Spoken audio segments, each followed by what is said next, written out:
The only sign that the Armitage family was rising out of the mire of debt into which they had sunk the year before was the addition of 2 splendid hunters to the Reverend Charles Armitage's stable and several highly bred hounds to his pack.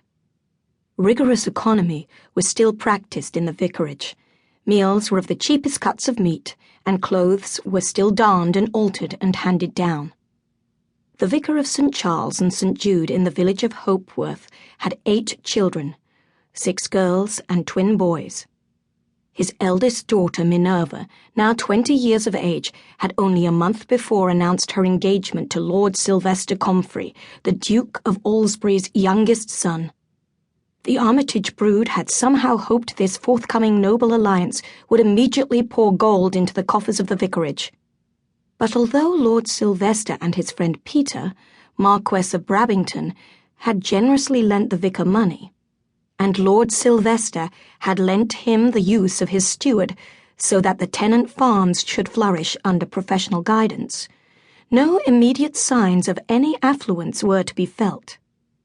The vicar had explained that the money must be paid back as soon as possible, not only to his daughter's fiancé and to the Marquess, but also to Lady Godolphin for the expense that lady had incurred in bringing Minerva out.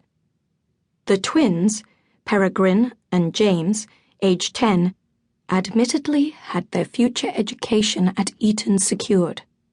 But for the girls and Mrs. Armitage, life went on much as it had done before Minerva's engagement. Christmas passed quietly. Minerva was to be married in March, and her younger sisters were already tearfully pleading for new gowns to be made for the wedding. Apart from Minerva, there was Annabelle, 17, Deirdre, 15, Daphne, 14, Diana, 13, and Frederica, aged 12. Annabelle, the next in line, suffered from a nagging feeling of discontent which had nothing to do with her family's straitened circumstances. She had fallen in love at first sight with her sister Minerva's fiancé, Lord Sylvester Comfrey.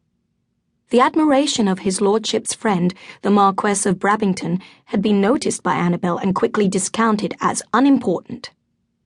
At first, it had been the Marquess of Brabington who had occupied her dreams. He had descended on the vicarage to explain that he and Lord Sylvester Comfrey had decided to help the impoverished family out of their predicament by restoring the vicar's land to good heart.